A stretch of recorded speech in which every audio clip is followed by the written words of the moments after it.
안녕하세요. 족부정형외과 전문의 김지범이 들려주는 발에 관한 톡톡 시간입니다. 네, 오늘의 주제는요. 급성 리스프란 관절 손상의 수술이죠.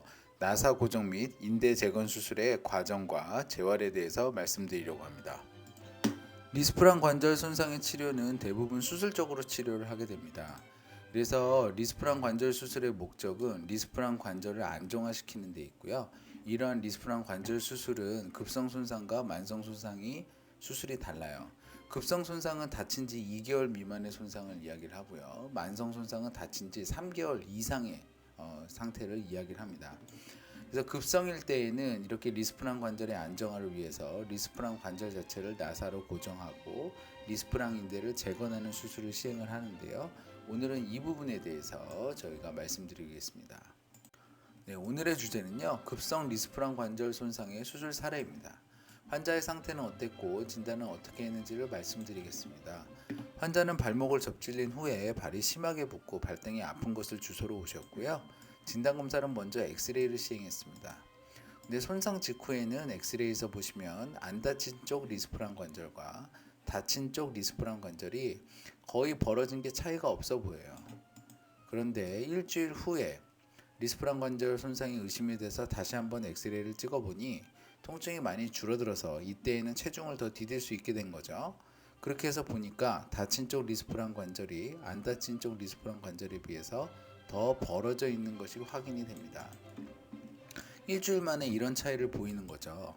이렇게 리스프란 관절 손상은 일주일 후에 통증이 가라앉아서 체중을 디디게 되면 이때 발견되는 경우가 있으니 의심이 되면 꼭 다시 확인을 해봐야 됩니다.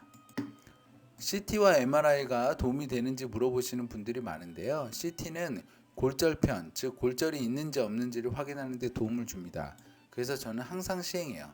MRI는 리스프랑 인대 손상 및 그 상태의 확인에 도움을 주는데요. 저는 선택적으로 시행합니다. 이 환자는 두 개 다 시행을 했는데요. CT상에서는 골절편은 보이지 않았어요. 그리고 MRI상에서는 리스프랑 관절의 인대가 끊어진 것이 확실히 확인이 됐습니다. 자, 종합을 해보면 진단은 급성 리스프란 관절 손상이고요. 상태는 뼈 조각은 없고 명확히 벌어진 리스프란 관절이 확인이 되었습니다. 그래서 자, 수술을 하자라고 결정을 했고요. 수술은 급성 손상에 준해서 리스프란 관절을 나사를 고정을 하고 리스프란 관절의 인대를 재건하는 수술을 하기로 이야기를 했습니다. 이제부터 급성 리스프란 관절 손상의 수술인 나사 고정 및 인대 재건 수술에 대해서 말씀드리려고 해요. 나사 고정 및 인대 재건 수술의 순서는 제일 첫 번째는 리스프란 관절을 맞추는 겁니다. 벌어진 리스프란 관절을 맞추는 건데요. 제일 중요한 작업이에요. 리스프란 관절은 손상을 받게 되면 이렇게 벌어지게 되죠. 그래서 수술장에서 보게 돼도 이렇게 벌어져 있는 부분이 확인이 되고요. 이 부분을 잘 맞추게 되면 이렇게 삼거리에 공간이 없는 식으로 아구가 딱 맞게 됩니다. 여기를 더 확인해 보면 아구가 딱 맞는 것이 확인이 되죠. 이렇게 벌어진 리스프란 관절을 벌어진 리스프란 관절이 잘 맞으면 관절 사이의 간격이 좁아지고 아구가 딱 맞는데요. 만성은 이렇게 관절을 맞출 수가 없어요. 그러니까 그 상태로 그냥 관절을 고정을 하는 거고, 급성은 관절을 맞출 수가 있습니다. 그러니까 관절을 고정하기보다는 나사로 일단 고정을 해놓고 인대를 재건하는 수술을 시행합니다. 관절을 맞추고 나면 관절을 맞춘 상태에서 나사를 고정을 하고 리스프랑 인대를 발등 부분을 재건을 해주는 작업을 합니다. 자, 이거는 관절을 맞춘 상태예요. 그래서 아구가 이렇게 딱 맞아 있죠. 이 상태에서 화살표 방향으로 나사를 박습니다. 나사를 박은 다음에 찍은 엑스레이를 보면 역시 나사가 잘 박혀 있는 것이 확인이 되고요. 리스프랑 관절이 다물어진 상태가 확인이 됩니다. 이렇게 나사를 박은 후에 좀 더 보강을 하기 위해서 리스프랑 인대를 실을 이용하여 재건을 해주는 거죠. 이렇게 실을 이용을 해서요. 끊어진 리스프랑 인대는 꼬매줄 수가 없어요. 그래서 관절을 맞추고 나사로 4개월을 고정을 해서 스스로 낫게 해주는 겁니다. 발등 부분은 실을 이용을 해서 리스프랑 인대를 보강을 해주는 거죠. 입원은 3박 4일 하고요. 마취는 발만 마취하고 제가 재워드립니다. 첫 6주는 목발하고 통기부스를 하고 후 6주는 아치를 받쳐주는 깔창을 하면서 재활 운동을 해요. 수술을 하고 나서 4에서 6개월 사이에 나사를 제거합니다.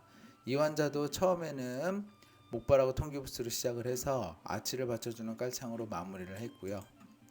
나사를 제거한 후에도 엑스레이상에서 리스프란 관절이 벌어지지 않는 것이 확인이 됩니다. 실제 사진에서 보면 흉터 자체는 그렇게 크지 않은 것처럼 보입니다. 수술 후 환자는 일상생활 및 이전 운동으로 완전히 복귀했어요. 굉장히 결과가 좋았던 환자입니다. 네, 환자의 수술 후 걷는 모습입니다. 우측 발이 수술한 발이고요. 체중을 충분히 디디면 잘 걷는 게 확인이 돼요. 네, 한번 보실까요? 수술한 발이고요. 우측 발이 충분히 체중을 디디면서 잘 걷는 것이 확인이 됩니다.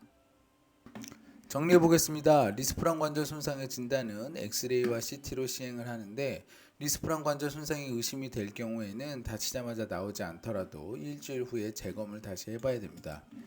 급성 손상의 수술은 관절을 맞추고 나사를 고정한 다음에 리스프랑 인대를 재건하는 방향으로 진행합니다.